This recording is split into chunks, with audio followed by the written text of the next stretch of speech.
Hey there, Thirstaholics. Welcome to the Thirsty Professional Live, where today we are welcoming Tracy Irwin. She is the time freedom alchemist and author of 1-2 Free. So go grab a cuppa. We'll be back in just a minute.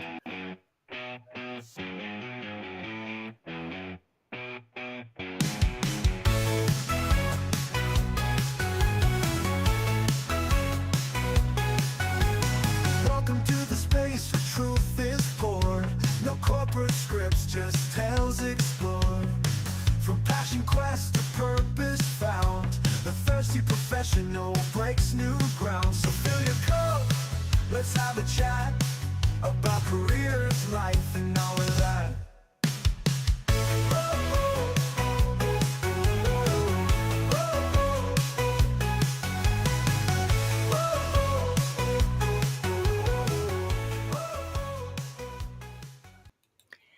Hey, everybody. Welcome to the Thirsty Professional. This is a place where we grab a bevy, we ditch the BS, and we get real about careers, purpose, and passion. I'm your host, Beth Ann Campbell, former corporate queen, and now a full-time podcaster and award-winning author. Where the hell is my bacon? Waiting out there for you, you corporate folks. If you're watching live, please let us know you're here in the comments, where you're from, and most importantly, what are you drinking today? If you are watching the replay, please give us a hashtag replay. And of course, let us know if you have any questions or feedbacks or comments so we can address it during the live stream or afterwards if you're watching the replay. All right, today my very special guest on the Thirsty Professional is Tracy Irwin, looking all sunned up there. Tracy founded and nurtured an award-winning bookkeeping and accounting business for many years, sold it in 2024, and now she coaches small business owners to help them gain financial independence for themselves. That's awesome. In 2023, she published her book, 1-2 Free, the ultimate business blueprint to gaining more time freedom without losing your sanity. Oh yeah, that's resonates with me, the losing the sanity part. And through it all, she has maintained her wit and wisdom. I'm so happy to have her with us today. Please welcome Tracy Irwin. Tracy, Hi, welcome. honestly, I'm so excited to be here. I do I'm look so like I'm excited. ready for the beach, don't I? You do. I was telling Tracy earlier that she looks like she is about ready to grab her beach bag and her towel and go down to the beach and have a mimosa or you just enjoy the sun. I love it. But you also said you looked like your mom too. So I do. This hat makes me look like my mum. It's not such a bad thing. She's a beautiful lady, but I just can't unsee it. Now I've seen it. I know. I do the same thing. I was telling Tracy earlier that I used to walk through stores in my 20s and 30s, and complete strangers would come up to me and go, "Are you Sandy's daughter?" I'm like, "Yeah, yes," because I just look like her anyway. Tracy, what are you drinking today? What you got? Do you have a Oh, baby? well, I've got something that's might be just for the UK because I'm on Vimto. And it is it's a cordial, it's mixed with water, but only and it's like, but it's top drawer cordial. So it's Vimto, it's a strawberry based Oh, drink. I was gonna say what flavor? It's got to be like a berry, like a cherry It's a cordial, or berry. a strawberry cordial. That sounds delightful. Yeah. That's alcoholic, isn't it? No. It's not. It looks like white wine, doesn't it? Yeah, it kind of does. I don't know why I thought a cordial had a little alcohol in it, but no. Okay, well, good. No. Well, I guess good, or maybe maybe you'll add a little alcohol. Maybe on your beach trip you can put a little something something in it. Who Oh, knows? I haven't drank alcohol for nearly 5 years now. Oh wow. So Okay. Well, there you go. I don't drink it much either. Actually, I kind of joke. I did have one person one time.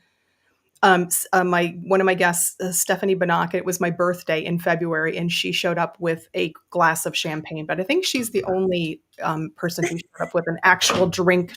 But you know what?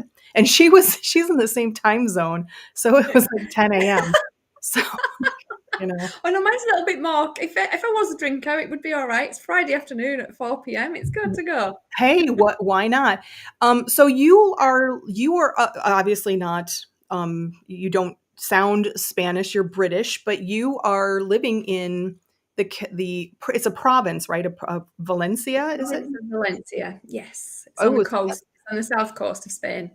and you said you have a little ocean view. I do have a sea view, but I feel like a fraud when I say it because actually it's like it's between two mountains or hills, and I have like this little triangle of water that I can see, and all I see is like the big ship sail by, and I have to go on my app and have a look to see like where it's coming from and coming to. I'm Oh, a bit addicted to that, but yeah, it's lovely to see. But you know what? and I've always lived by the sea. That's big money because if I watch a lot of the home shopping or the home shows here in the United States where people are buying homes or renovating homes, and the view is something, and sometimes they'll say, "Oh my God, look, see, you have a water view," and it's like literally like 10 miles away. There's like a little teeny thing, but it means something. It means Yeah. something to. So where were you in Great Britain? Where were you by the water? So I was in the Lake District, which is up in the northwest of England, in a small town called Ulverston, and that's where I grew up.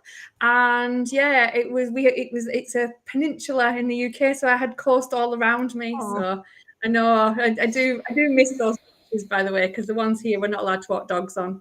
So Oh, well, that's too bad. And you do have dogs, and we're going to talk about that later. Yeah, I grew up in the state of Michigan, which, if you were look at the United States map, it's up in the upper right-hand quadrant, and it looks like a mitten. And it is okay, surrounded by the Great Lakes. And because of there's just the ice age and how the Earth and the climate works, Michigan has a boatload of lakes. Like the joke is that you can't drive. You can drive for 6 miles and you will find a lake in some okay, direction. You will find a lake. So I grew up. I grew up in a little town called Clark Lake, and there was a Clark Lake, and we lived even closer than the actual Clark Lake was another lake. So there were. So same. I grew up with a lot of water. Here in Virginia, state of Virginia, a little farther south, I think there are. I think I looked it up once, and there are 5 natural lakes in the whole state of Virginia versus thousands and thousands that I was used to. So it's a little weird here. They have rivers, but it's weird. I have a pool, so I guess that's my water right now, I suppose. It gives you a bit of water, doesn't it, to A have a little pool? bit, But yeah. yeah, Well, it's we the did have. sound of the sea for me. It's the What's that? sound. I don't like going. I Yeah, don't yeah. like. I don't like going in the sea. I like walking around it. I just like the sound of the sea. It's so soothing. So yeah. Yeah, I can relate. I love to hear it. And yes, I do go in, but depending on where you are, especially the ocean or a big body of water, it can be, I grew up in the Great Lakes, which are very, very cold most of the time. But then Okay. in the ocean, it's can be, if there's even any amount of waves, it's like, are you really, unless you're surfing or something. But the sound, Yeah. I uh, know exactly that. well, I'm going to check in real quick with our audience because we've got a couple people. Derek I hope I'm pronouncing this. Derek Espadas. I apologize if I'm brutalizing that. You've been here before, and I thank you so much for joining. Leslie Nidick is here. Good morning from New York City, and she says the sound of the ocean is my favorite sound. I know, right? Oh, it is just something when you're, especially sleeping, when you can just hear. Can you hear it from where you are? You said you've got the view. Oh, Can you? no. No. Unfortunately not. It's the Mediterranean anyway, so it doesn't have that kind of like wave thing. It has Rolling. just a very gentle. We're in England, I would definitely be able to hear the waves. Yeah. Isn't that weird? Yeah, that's very true. So Tracy, before we start, chatting about your journey, can you kind of let everybody know what do you do now and what is, where's the passion and purpose in what you do right now? So I run the Money Metrics Academy, and it helps small business owners to understand the metrics in their business that they should be tracking and those what they need to leave to their accountant. So it's kind of understanding the important numbers. I've been an accountant for 30 years. I've been a business owner for nearly 25. And I kind of seen so many small businesses looking at the wrong numbers. And I don't just mean on the profit and loss and the balance sheets. I mean actually in their business, like the marketing numbers, their client numbers. So it was my passion to be able to make all small business owners financially independent. It's a big passion. I know, I get it. But if I can just help a few, we have a community in there. We talk about what each people's pain points are. We help. The community actually helps each other. It's really, really good. That's awesome. I know when we talked originally, you told me that you had some reasons for why financial independence is so important to you. Can you talk a little bit about where does that passion kind of come from? What's the root of that? Yeah, of course. When I was a child, I watched my mum skip meals because she wasn't given enough money to feed us all. And I didn't actually realize it when it was happening, but her pain created something inside of me. And it was the thought of never having to rely on anybody else for financial any gain. Like, so, and it was because I just knew she felt stuck. And so even I was a single parent at 19 years old, and I still worked. I still worked because the thought of having to rely on somebody else just, it wasn't something that was going to happen to me. And when I started the business, I won't say that I was financially free immediately because it was hard work growing that business. But once I got it, I was like, oh my God, like I want everyone to feel like this. And I knew the pathway to be able to do that. And I started doing financial director services really early in my accountancy industry, in my journey, because I knew that that's what the key was. But I felt like I was a little bit too early because, like, now this fractional CFO is massive. But back like 15 years ago, he was like, "You want to do what? You're my accountant." I was like, "I want to help you to grow your business." So, but yeah, so like that's where it comes from. It's so important to understand like your money mindset and where it's come from, and to be able to not have those blockages to be able to help you to grow your business. I think it's really interesting. Well, first of all, heart wrenching. But you said your mom's still with us, yes? Yeah, yeah, Yeah. she's still with So us. that's awesome. So that's awesome. But She has yeah, a that's happy ending, by the way. yeah. She has a happy ending. Good, that's okay. My stepdad is the most amazing man on the planet.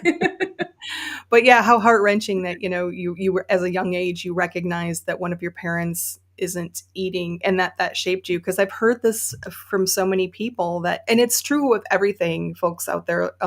It's not just money, it's many things, but certainly when you really think about how you deal with money and how you interact and connect or don't connect with money, and you look back at the things that shaped you in your youth around money, the Yeah, conversations that you had, that you heard or observed as a child. I mean, that's and that's everything too. It's not just money. It's really interesting have that self discovery journey and then go back and go, oh, because I did the same thing with food and like recognizing all the things in my childhood, many brothers and sisters in competition, and my parents would always hide the sweet foods and so many things. But with money, I go back and I remember thinking about this at one point about how I felt like I couldn't keep money, like I felt like if something bad would happen if I kept money. So I could never save and spend. And it was only when I really recognized that I was able to start saving. It's weird, this it stuff. is weird. When I did my money journey for my mindset, I actually, when I was looking back at my childhood, I recognized that I would think if I was talking to anybody else in my situation, I would think I would be a saver, as somebody who, because they wanted to be financially independent, would save every single penny they can. That did not happen. I was a spontaneous spender. So it was like, hey, I've got this money. I can buy things I was never allowed to buy. Like I could buy things that I could never afford. I mean, as a That single parent, too. I couldn't afford to buy. And Yes.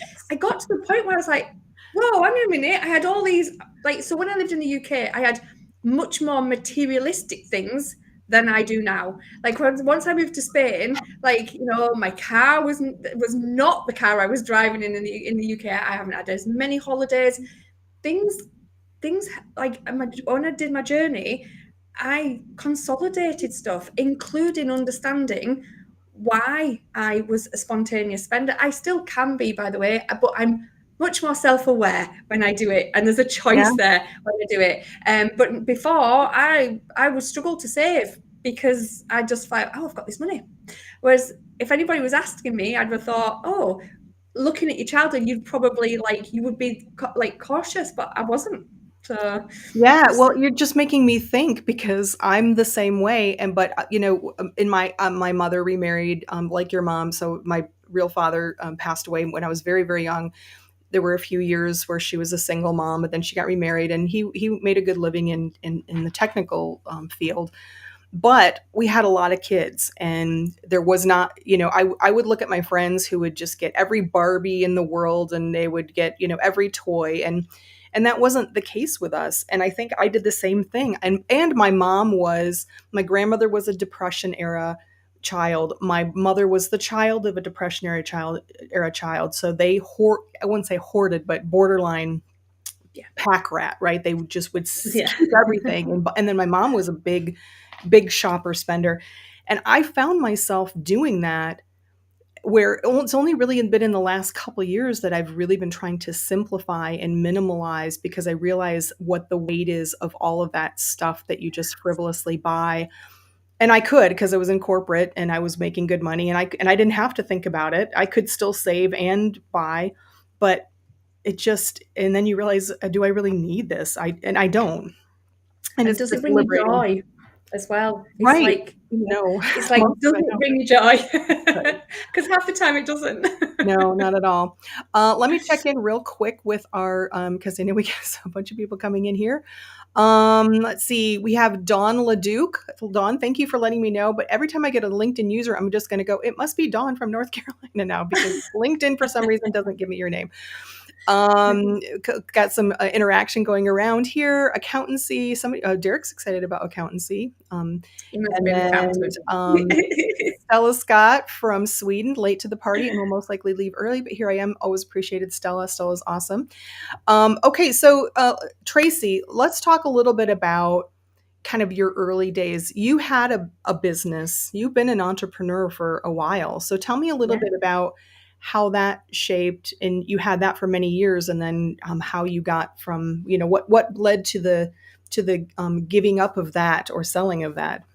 Well, I feel like I've had three stages in my life. So first, I was an office manager for an electrical contractors, and I was happy being this office manager. I grew with the business. I was really lucky. They put me through all my accountancy qualifications and everything. Nice. And then I was at bingo with two of my friends, and one of them, I know, I'm sorry, I was in my 20s. And one of them, who we sadly lost when we were in our 30s, she said to me, "Oh, I've got this new job. I'm running an after school club. And I know to do everything of the job, but I don't know how to pay people." And she said, "Can you help?" And I was paying 200 people a week at this point, and I was like, And then my other friend, who's actually coming to Spain to see me next week, she said, "I've been paying my team under the counter because I have no idea how to pay them properly." And I was like, "Oh." So I went to my boss on the Monday and I said, "Can I take our Sage payroll disc home so I can help out two friends?" He went, "Yeah, of course you can." And that is how TI Accountancy was born. I was never meant to be an entrepreneur. I was a single parent of a 6-year-old at the time. It was crazy. And I was like, but it did, and it grew from there. Within 6 weeks, I had 20 clients. That's how many people were You were still struggling. working in this office job at the I time? was, yeah. I Oh, worked there cool. for another 4 years before I actually handed my notice in to go full-time self-employed. So that was my journey. And then in 2011, I found out about what numbers actually meant and what storytelling was about. And those two things together created numbers and storytelling, just made my business grow massively within the next 4 years. Problem was, I created a monster, Bethan, because I was the integral part of everything. I was the Yeah. person that came in first. I was a person that left last. Everything came through me. I was the face of the business. And So you were doing it all yourself, like many entrepreneurs yeah, probably I are. had 15 staff at this point, but I was still doing it myself. I was still running the business myself. And I was the largest I ever got to. And I was unhappy. And it was really hard to tell people I was unhappy because I had a life that many people dreamed of. I had a nice house. I had a flash car. We went on lovely holidays. You should be happy. You should be grateful. You look. Exactly. I would give my left arm to do what you have. What you have. And Where did, that's what it was. I really struggled to admit it because of that. what was the unhappiness? I mean, where did that come from? I just felt stuck. So, like I said before, I was a single parent when I was 19, and I used to say to people, if I hadn't have had Elaine, I wouldn't be here. Now, I don't regret having her. She's my best friend. She's 31 now. I'm very, very proud of her. It's not like that. But I wouldn't have stayed in my hometown. I want to see the world. I wanted to travel. And I believe, but nobody else believed me. Nobody else believed me that I wouldn't have not been there until I was this unhappy in 2015. Now, my grandparents, they toured Europe for 10 years before my grandma passed. And when my granddad passed, it was like an epiphany for me. It wasn't tragedy. He was 94. He had an amazing, amazing life. But I was like, oh, what am I doing? So within 12 months, I'd processed the entire business to run without me. I'd got a divorce, and with 2 suitcases, I moved to Spain. Are you kidding me? No, when was what? This was what 2000? Was this 2016. I've been here 9 years. Wow. And what can I ask you? What prompted you to go to the province of Valencia? What was it? Did you research? Had you been there, or I'd just been there? So literally, me and my friend came on holiday, and we met people who. And then you go, you know what? I'm going to move here. Yeah, and it was kind of a bit of. We've met people who lived here. So I wasn't moving to somewhere that I didn't know nobody. I knew some people. So when I moved here, I thought I would move around a little, find my actual place. But I live 30 minutes away from where I originally went. So I didn't move very far. And then once I met my partner, he's a little he's not a nomad like me at all. And we bought this home. And I was like, I tell him every time I go to a new place, I come home and go, I don't like you for making me buy this house. I want to go and live there, please. And he's like, no, you don't. He said, you'll be fine again tomorrow. I love that because my husband and I have moved around quite a bit in the last decade. And every time something happens where we go, and we bought a house now, so it's probably not going to happen for many years. But we were renting, and so every time something would happen, even though I knew it meant packing up and moving, there was a little excitement that I would get, like, okay, it's something new. Tracy, did you speak Spanish before you came to Spain? No. I'm not fluent in Spanish. I can get by in Spain, but I have to be the one controlling the conversation. Yeah. So as long as I know what the conversation is about, I can get by with somebody. But if some random person in the street comes up and starts talking Spanish to me, my brain goes poof, and then afterwards, the strangest thing is if I paused for a bit more, I should be, because afterwards I think I knew what they said. Yeah. But it's the panic inside me as a 50-year-old woman that, struggles to speak one language, never mind two.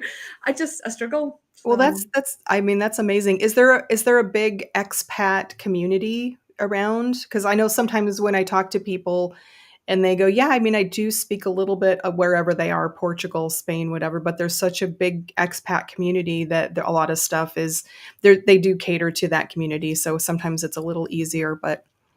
It is. My partner's Dutch, by the way. So there is a massive. I was going to say, you probably rely on your partner to translate for you. I don't know. He's in the Netherlands. His language is even worse than Spanish. I really did try to learn Dutch for a while as well. And then I had to say to him, look, I'm really, really sorry, but my Dutch and my Spanish are getting mixed up. I said, do you mind if I stop? And he was like, not at all. I didn't expect you to start. So I love Dutch. Good. I love the sound of the the more Dutch, Scandinavian languages, German. Yeah. I don't know. So my partner is called Gerard, right? And for the first 3 years of our relationship, I couldn't even pronounce his name right because of this guttural G that they have. Just like Gerard. And all my family still call him Gerard. because it's easier for English to say. So it's like I've got, I chose that. But yeah, there's a big Dutch community, Norwegian, so Swedish, and a big English expat community in this area. I only live 30 minutes away from Benidorm, so it's like there's a lot of English people there. Okay, so now, so you've moved. You've just said, you know what? I got the bug now, and it's the right time. You move to Valencia area. So then, but you're still running your business at this point, or I or other did. people are running your business at this point. Yeah, so I had a team. I had a management team, and I had the bookkeepers and payroll. And because of the processes, so what I did when I decided I wanted to move, originally I was going to move elsewhere in England. By the way, it wasn't always in that January, and I decided to move. It wasn't always going to be to Spain, but I was going to exit like the day-to-day of the business. And I got them all to write their own processes. So we literally did a huge board Smart. of everything, that the whole customer journey. So every single touch point, everything that happened in that business, we wrote it on a whiteboard. I put it into a spreadsheet, and then every person took ownership of something, including myself, by the way. That's There so was stuff smart. that I had to write. But everybody took ownership, and then we gave them 3 months and said, right, we are going to have a whole workable projects online. It's still there, even though the company doesn't exist anymore.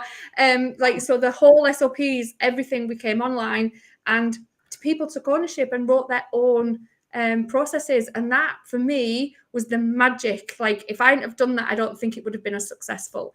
So then I just started to take a step back. I didn't go into the office more. And then eventually it was like, oh, I think I can move.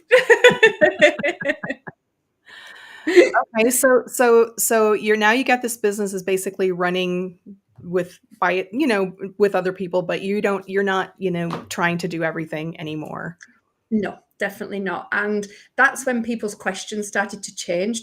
Like people weren't asking me, what expenses can I put on my tax return? They were asking me, how do you run a business from a different country, and it still be like as good a customer service as what you've got. And that's why I wrote 1, 2, 3, because the questions were all the same. So I wrote the book in 2018. And then it sat on my laptop for 5 years because I got imposter syndrome. I got imposter syndrome, and I was like, who the heck wants to read my story? Because it is quite a personal story, but it's a very practical book. It's a step-by-step guide as well. And yeah, I do believe everything happens for a reason, but there's a questionable thing of, should I have done it sooner? Was it not the right time? But I didn't. Well, I shoulda, didn't woulda, release coulda. it. But I mean, I love that because I don't know an author out there or a business person out there who hasn't had imposter syndrome. I have 2 published books. I'm working on my first novel, and I, even just in the past month, have had this like, oh my God, Beth, what are you doing? This is horrible. I'm reading other people's books, and I'm just like, oh my God, this person is just brilliant. How am I, comparisonitis? And so, but 6 years versus 5 years, that's a long time. Well, so what, can I ask you what changed that you said, you know what, it's time? How did that?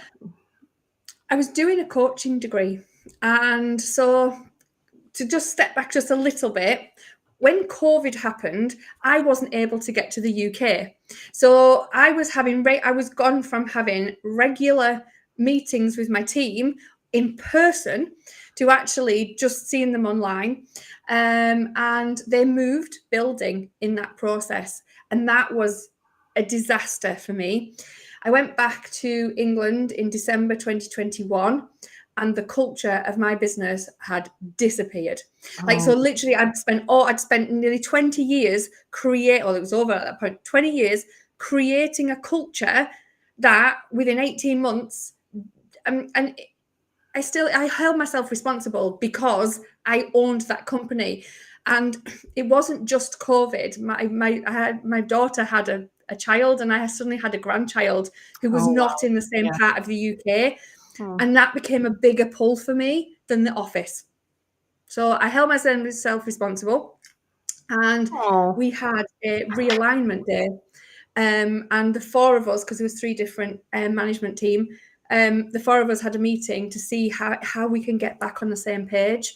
And it was tough. It really was tough because they'd created their own culture, and understandably, because I wasn't there. So the last chapter of the book is about that experience, and that's why I feel that maybe that was the right time to write the book, because without it, it wouldn't have had that final chapter of the big mistake that I made. Oh.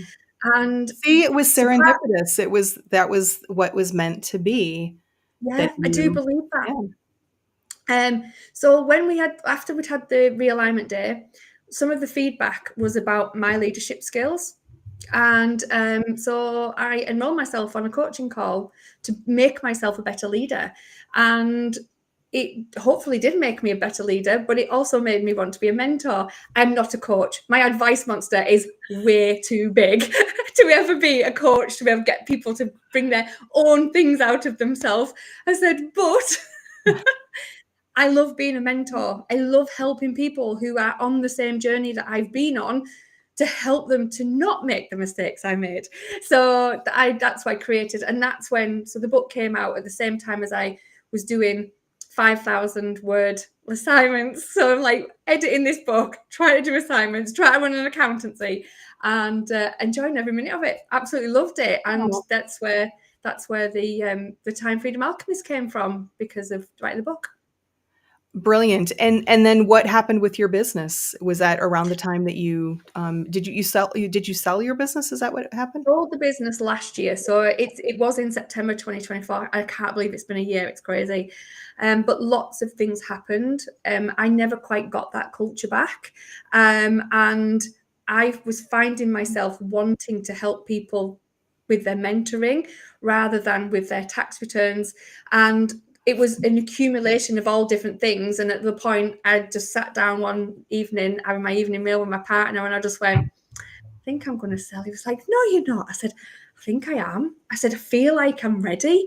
I'm ready to take the next. So I'm in the 3rd chapter, effectively, because that's the only 2 things I've ever done. There's only 2. I had 1 job, and then I've ran a business for 23 Yeah. years. I've not done anything else after that. So yeah, this is my 3rd chapter. Did your team, how did your team react when you told them that you were going to sell the business? That conversation was one of the scariest ones I'd ever had, because I knew that there was a couple of in there that felt that maybe in time it would be theirs. And what I recognized is, as much as they were brilliant employees, they would never be business owners. Like, they were fantastic employees, and still are, by the way, but every time there was a problem, it was like, Tracy, what are we going to do about it? And I'm like, okay, what do you think you should do? And they didn't have that ability to cope with any kind of, like, there's no resilience, business resilience. You probably have Yeah, personal resilience, but the business resilience that you just get you up, have to. and You have to have. Yeah. there is no 9 to 5. You just Yeah. make do. Like, some days you can maybe work 2 or 3 hours, and then you can go to the beach if you want to. But other days you're still here at 10 o'clock at night because something needs doing. And Yeah. it's having that ability to be able to take responsibility for absolutely everything. And they did not have that. Yeah, that kind of dedication that you really have to go. Yeah. You have to be a certain. Yeah, and I agree. I mean, I saw the same thing in corporate. It's like, there's nothing wrong. You need the people. Everybody Absolutely can't not. be an A player, as they called us, right? Everybody can't be that person. You need people that are just, they have their expertise, their niche, and they're keeping things running. And they're steady and true, but they're not.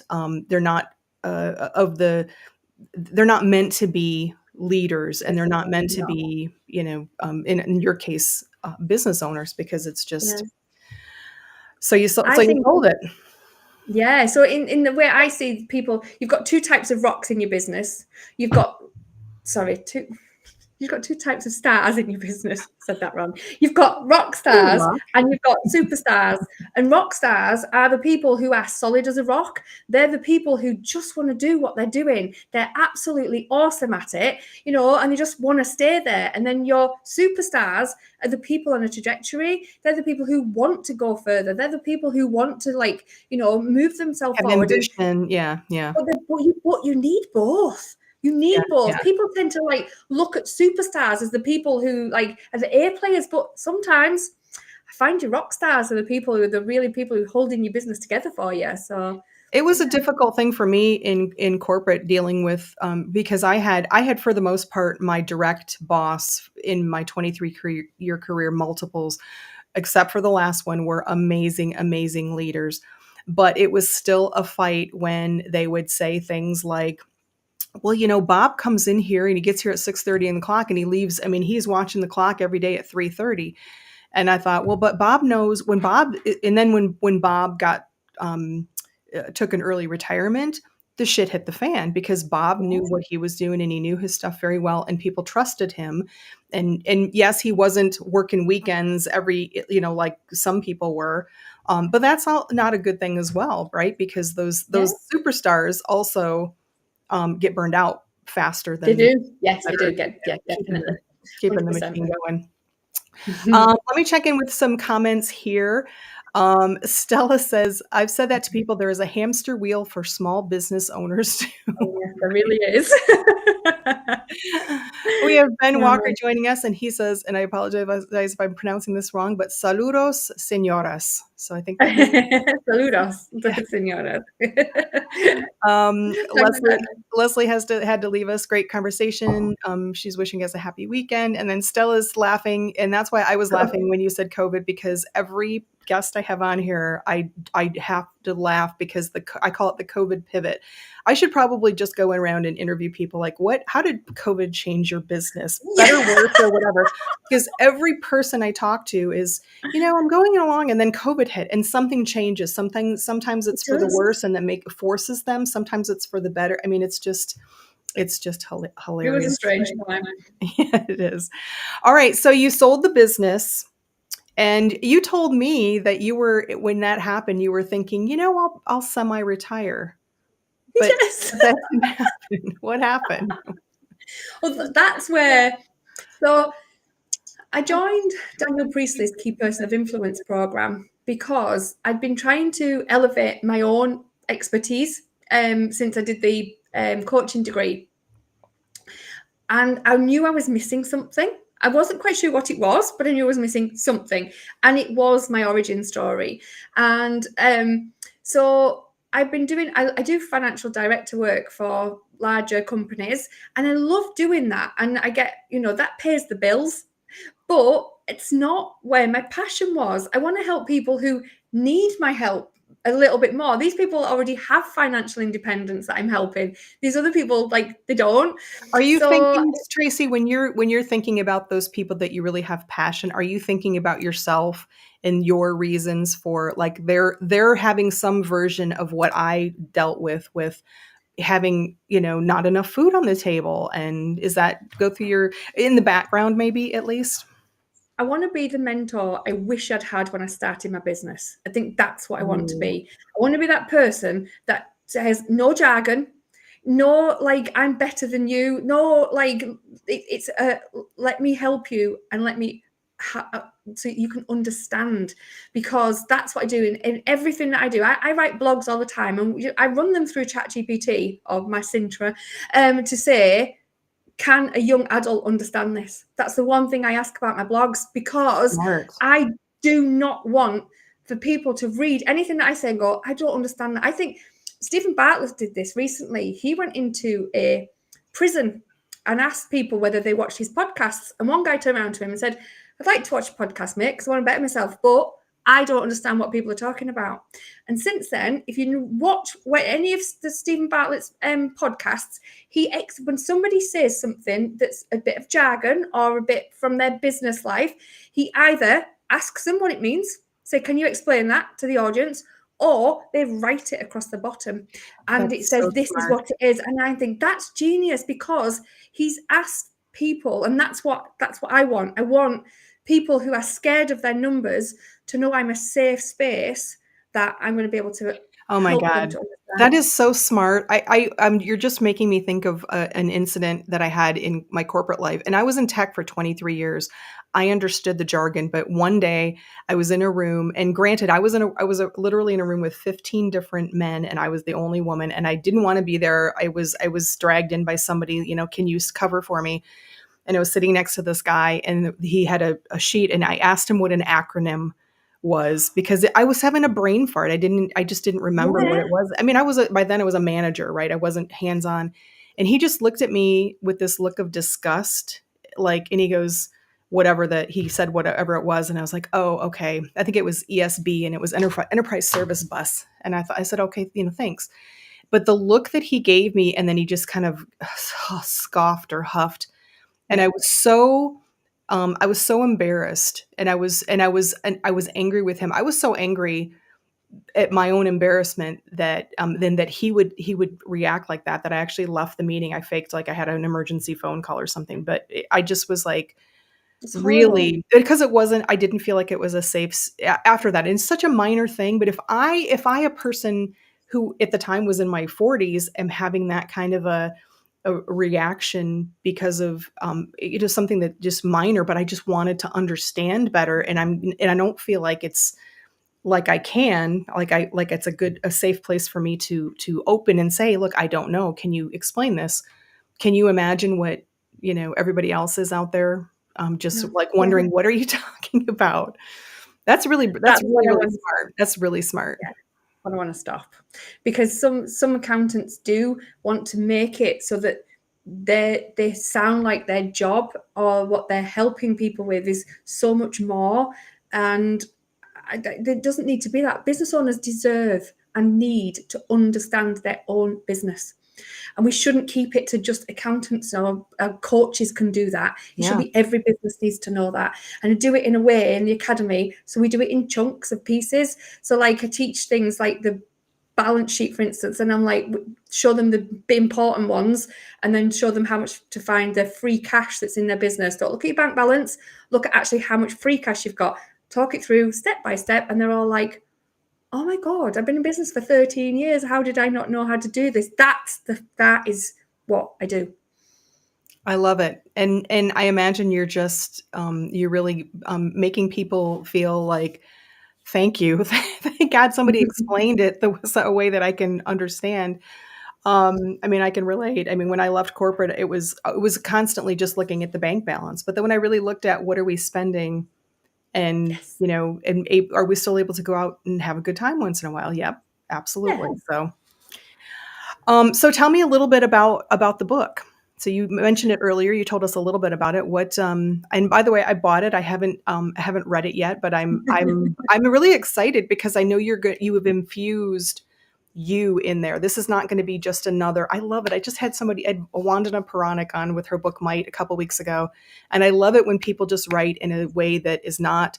You talked earlier about people, the accountants or just generally people talking over. And there's so much ego that comes into it because people just want to make themselves seem smart and whatever. And I just love it when people just bring their authentic selves into what they do. So tell me about. Yes. The book is my journey.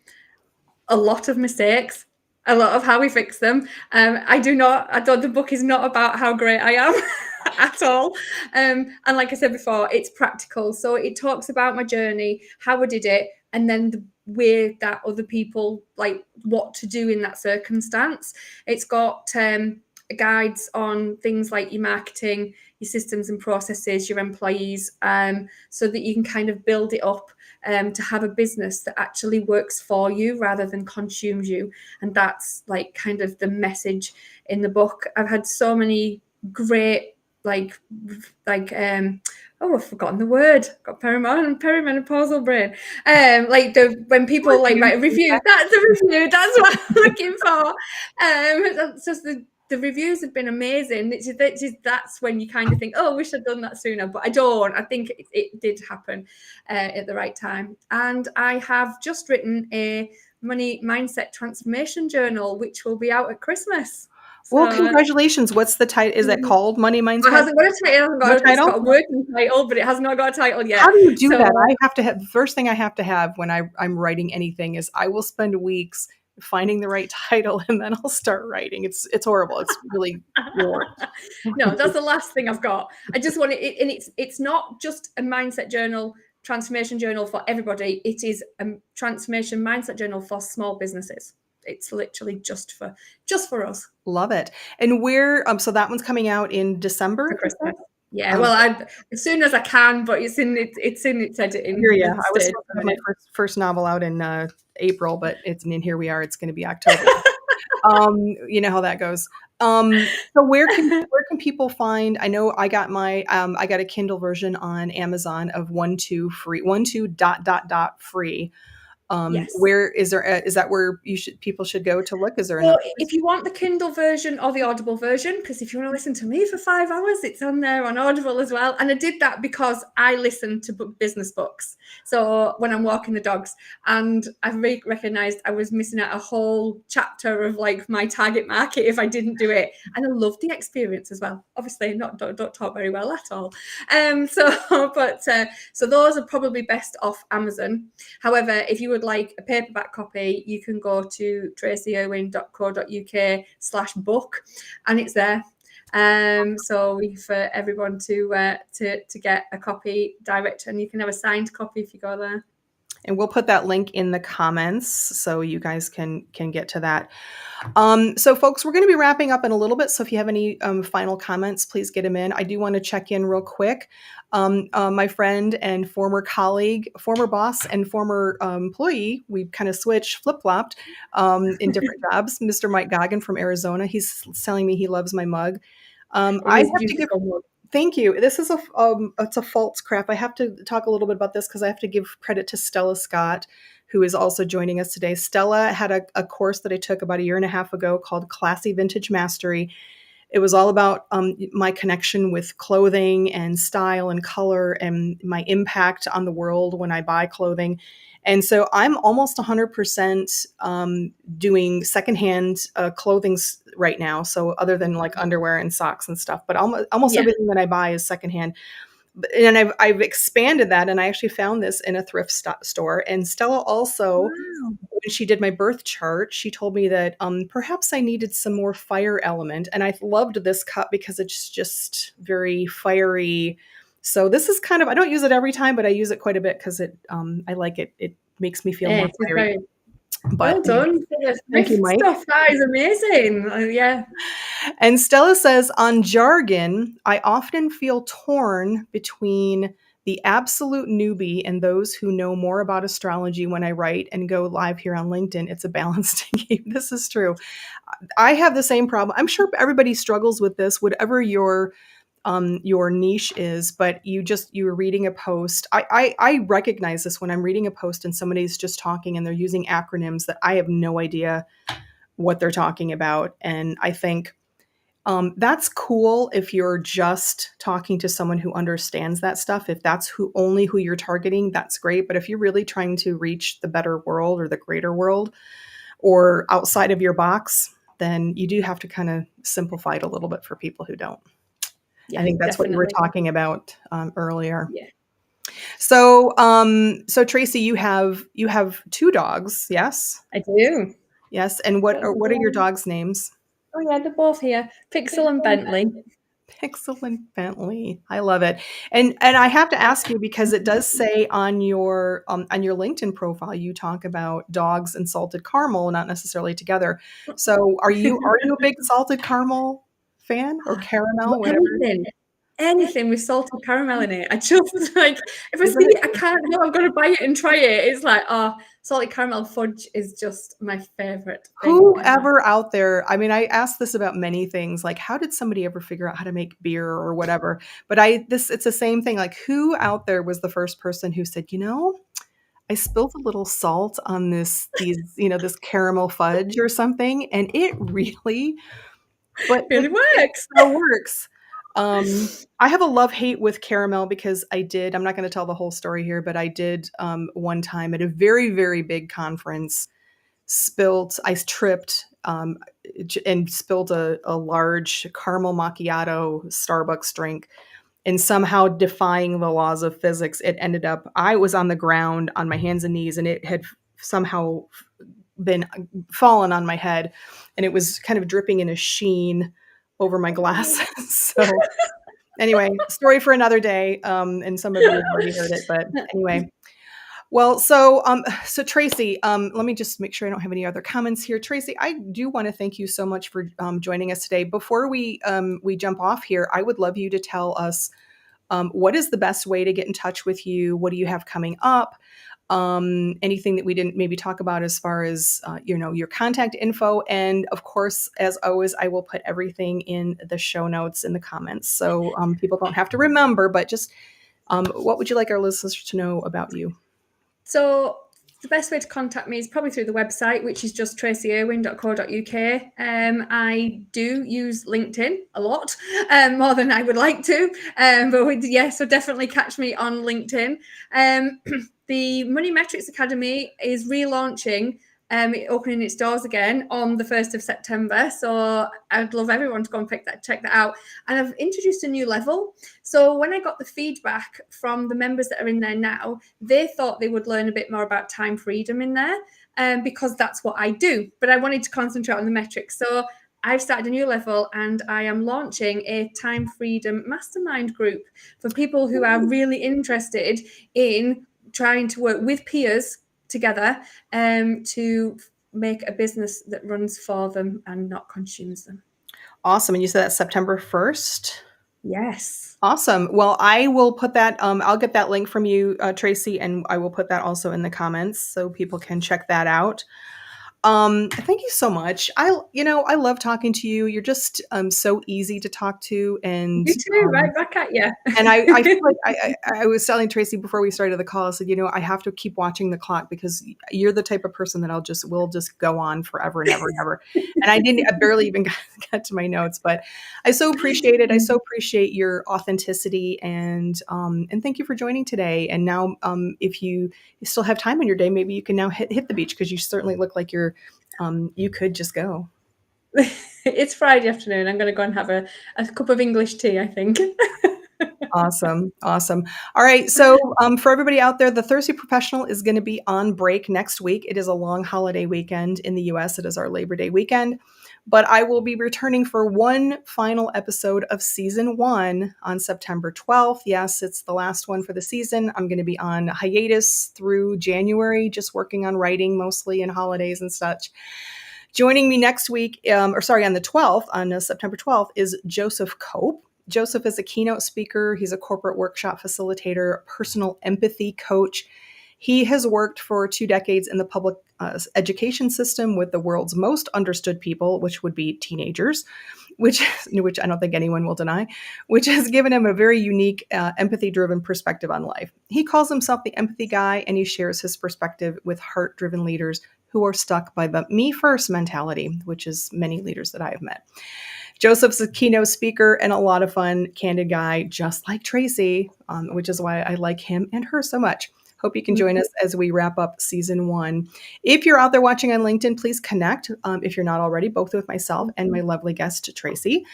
If you are on YouTube, please like and subscribe. And if you have any questions or feedback or comments that we did not get to, please leave them in the comment section, or you can DM myself or Tracy if you have questions for her.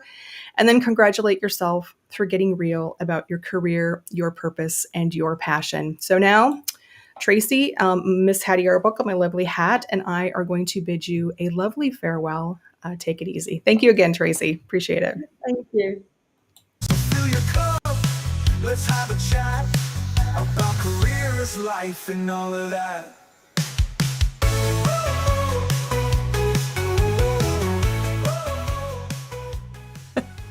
Well, that was fun.